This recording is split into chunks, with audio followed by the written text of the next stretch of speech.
여호수아 9장 1절 2절 말씀입니다.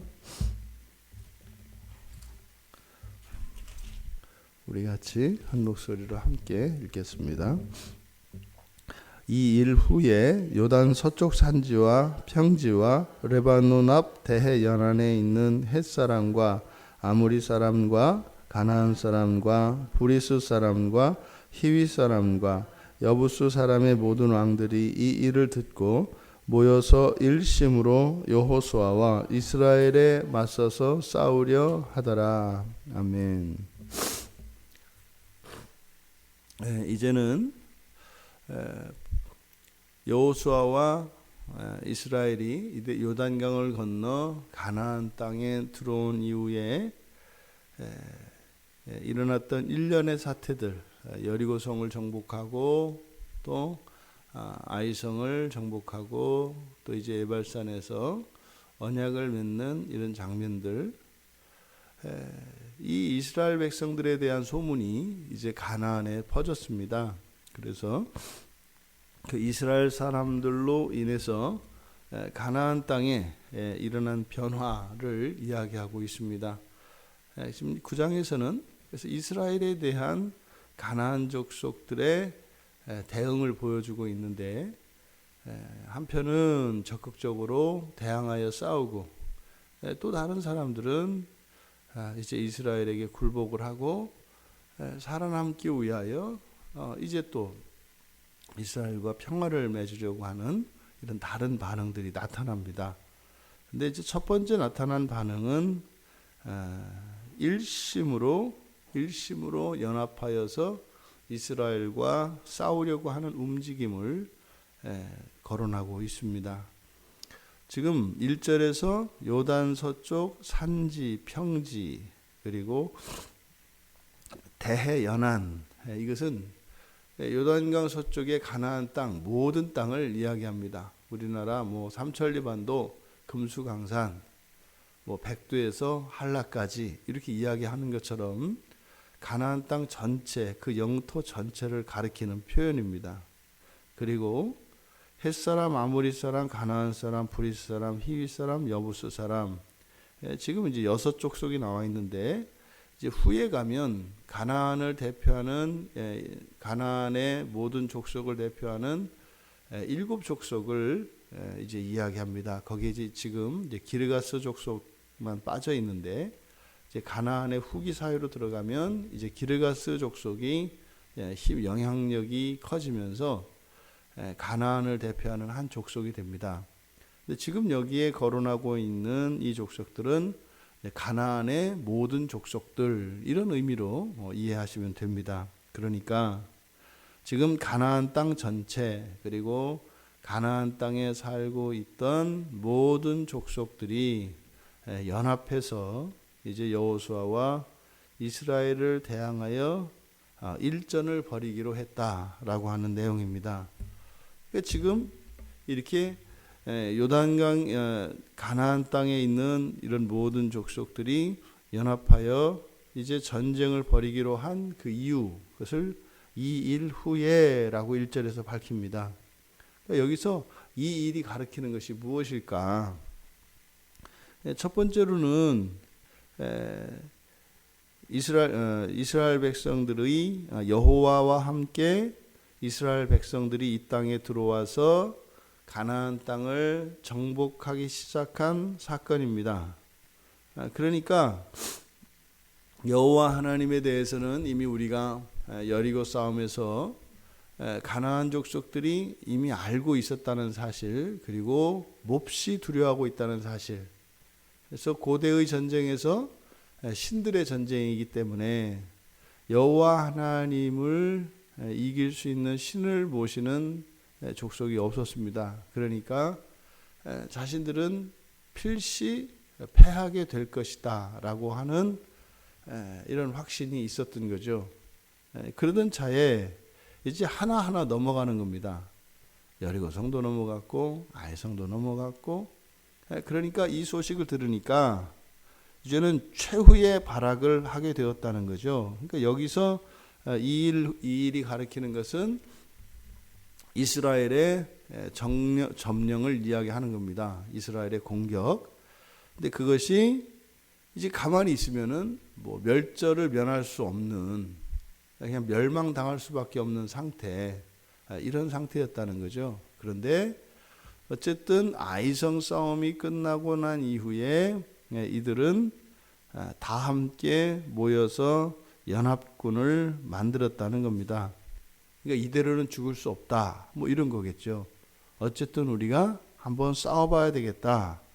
그래서 이제는 그 이전에 가나안 족속들 간에 가지고 있었던 모든 은원 관계를 다 잊어버리고 이제는 공동의 적인 이스라엘을 대항하여 연합전선을 폈다는 겁니다. 두 번째로 이 일이 가리키는 또 다른 의미로 우리가 본문에서 유추할 수 있는 것은 이스라엘의 패배 소식입니다. 그러니까 이미 홍해를 가르고 요단강물을 말리고 가나안 땅에 들어와서 여리고성을 그냥 일반적인 전쟁 방식이 아니라 신적인 방식으로 여리고를 무너뜨렸다라고 하는 소문을 들었을 때 이들의 간담은 다 녹아버렸습니다. 그러니까 뭐 이길 수가 없는 거죠. 뭐 그냥 소리를 지르니까 그 철옹성으로 여겨지는 여리고 성벽이 무너져 내리는데 뭐 그 앞에서 누가 싸울 재간이 있겠습니까? 여호와 하나님이 함께 하시는 것이 역력한 걸요. 사람의 싸움 같아야 머리 한번 싸워보는데 도저히 안 되는 거죠. 그래서 완전히 패배의식에 이제 좌절하고 사실은 그 시간만 뒤로 늦춰주기를 바라는 것 뿐이었습니다. 그런데 이상한 소문이 들린 겁니다. 이스라엘 백성들이 아이성을 침투했다가 패배를 당했다는 거예요. 그리고 쫓겨가지고 뭐 그냥 걸음 하나 살려라 혼비백산에서 쫓겨가는 일이 있었다는 거예요. 가나안 사람들에게 아이성 주민들의 승리 소식이 이들에게는요 일말의 희망을 가지게 한 겁니다. 여호와 하나님이 천하무적이고 약점도 없을 줄 알았는데 이스라엘 백성들이 오기만 하면 끝나는 줄 알았는데 뭔가 길이 있구나. 뭔가 그러니까 저들도 약점이 있고 우리가 이길 수 있는 무엇이 있구나. 바로 이스라엘의 실패, 아이성 전투의 첫 번째 싸움에서의 이 실패가 가나안 족속들로 하여금 일말의 희망을 발견할 수 있게 했다라는 겁니다. 그래서 어떻게 해요? 이들이 우리가 연합해서 한번 싸워본다면 이게 완전히 뭐 불가능한 것은 아니구나. 이런 의미로 이들이 연합했다라고 생각할 수도 있습니다. 그러니까 뭐 정확하게 이 일에 대해서 성경이 지적하고 있지 않기 때문에 뭐 긍정적인 측면에서든 부정적인 측면에서든 그러니까 비관적으로 보고 있든 아니면 낙관적인 전망에서 이들이 모였던 어떤 이유에서든지 하여튼 이들은요 연합군을 만들었고 이스라엘과 싸우는 일에 한 마음이 되었다는 겁니다. 그래서 이것을 1절 하반절에서부터 그렇게 얘기하는 거죠. 모든 왕들이 이 일을 듣고 모여서 일심으로 한 마음이죠. 일심으로 여호수아와 이스라엘에 맞서서 싸우려 했다. 이렇게 여호수아는 바로 가나안 족속이 완전히 연합했다라고 하는 사실을 기록해 놓았습니다. 그러니까 여호수아의 관심은 그거죠. 가나안의 모든 족속은 사실은 이들 간에 전쟁과 전투는 끊임없이 있었습니다. 그런데 이스라엘이 이 땅에 들어온 이후로 이들은 하나가 되었습니다. 바로 이 사실을 기록하고 있죠. 사실은 여호수아가 이 사실을 기록할 때는 무슨 의도이겠습니까? 이스라엘은 점점점 갈리게 됩니다. 여기서 정복을 하고 땅을 이제는 정복하고 확장시켜가고 각 지파들에게 영토를 분배하겠습니다만 훗날 뒤에 가면 이스라엘 백성들은 점점 분열되고 다투고 경쟁하게 됩니다. 그러니까 지금 이미 미래의 시점, 지금 이 시점에서 보면 이 사건을 기록하고 있는 여호수아는 미래에서 있습니다. 미래에서 지금 이것을 지나간 과거를 수려하고 있는 것이죠.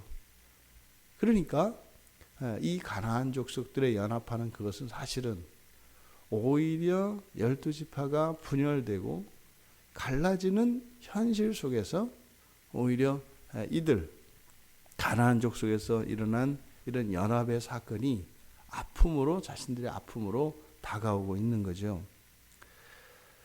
그리스도인들의 소식은 이 세상에 영향을 미칩니다. 그리고 세상의 태도에 반드시 영향을 미치게 되어 있습니다. 그리스도인들의 일거수일투족, 그리스도인들의 경건과 그리스도인들의 삶은 세상에 전해지고 그것은 교회에 대하여 더 나아가 살아계신 하나님에 대하여 그들이 가지는 인식의 변화에 지대한 영향을 미칩니다. 세상 사람들이 오늘날 교회에 대해서 하나님에 대하여 가지고 있는 태도는 바로 이 시대를 살아가는 하나님 백성들의 삶의 모습에 대한 세상의 평가입니다. 하나님은 하나님의 백성들을 통하여 드러내기 때문입니다. 일방적으로 백성들과는 상관없이 초월적 존재로서 군림하는 신이 아니라 기독교의 하나님은 우리와 함께 하시는 하나님이시기 때문에 그리스도인들에 의해서 하나님의 영광이 판단의 대상이 됩니다.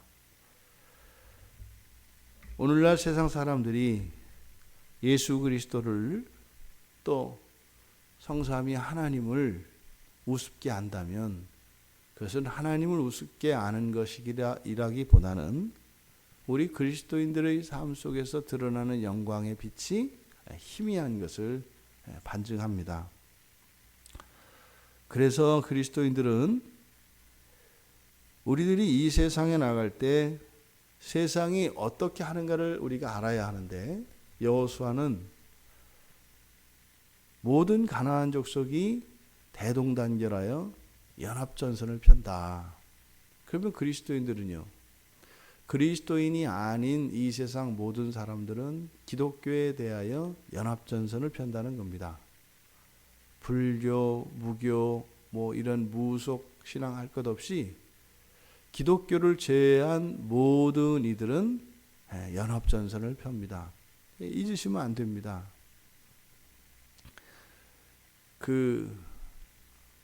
현재 문제가 되고 있는 우리나라에 제일 큰 어떤 교회가 있습니다. 거기에는 이제 사실 정의의 문제와 또 교회의 문제 그리고 개인의 문제 이것이 막 뒤에 얽혀 있습니다. 뒤에 얽혀 있어서 사실은 이 문제의 핵심이 무엇인가 본질을 놓치게 됩니다. 그러니까 어떤 사건이 일어났을 때 관점에 따라서 전혀 다른 의미로 봐진다고요. 심지어 교회에서 일어나는 그 분열에 그 주변에 있는 아주 큰 절이 또 이렇게 거기에 영향력을 가해서 이제 뒤에서 이제 그 교인들을 분열시키는 일에 개입하고 하는 또 이런 일들이 일어나고 있습니다. 잊지 말아야 합니다.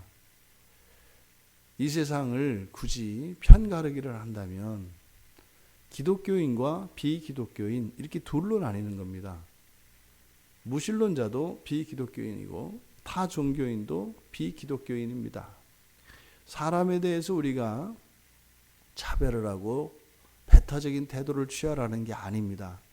사실을 정확히 알고 있어야 한다는 겁니다.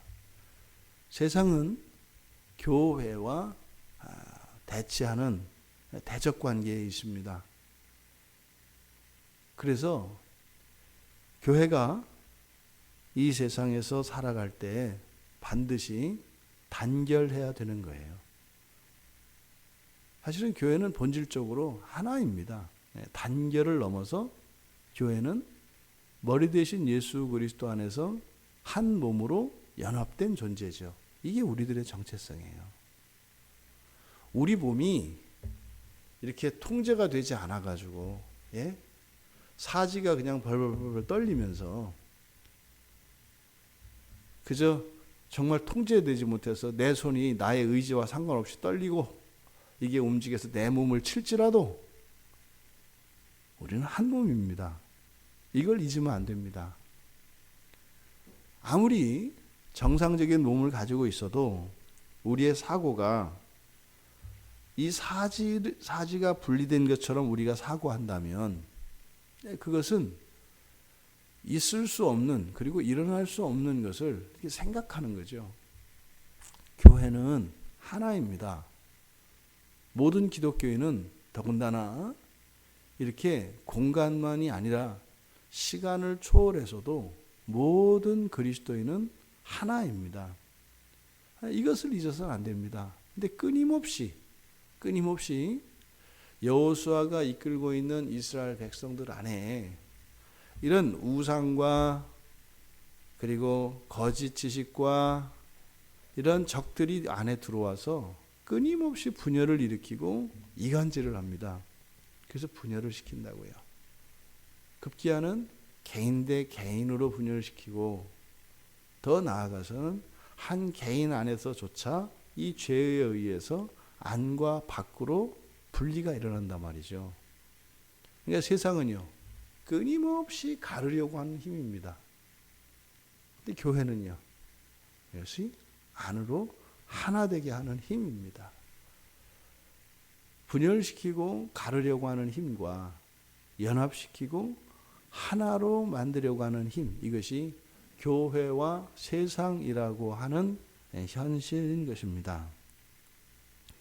그런데 실상 우리들의 삶을 돌아다 보면 지금 여호수아가 가나안 족속들이 연합한 사건을 기록하면서 이스라엘 안에 일어나는 그 분열에 대해서 마음 아파하고 있는 것처럼 이 일이 이 시대에만 일어났던 것이 아니라 오늘날 우리가 살고 있는 현재, 이게 사실은 역사 속에 모든 그리스도인들이 경험했던 겁니다. 왜 교회 안에서 이런 연합이 깨지고 또 사실상 교회는 오히려 이렇게 모이기에 힘쓰고 더 서로 포용하고 사랑하며 연합해야 되는데 왜 정반대의 일이 일어날까? 이 고민은 이때뿐만 아니라 오늘날까지 단 한 순간도 중단된 적이 없습니다.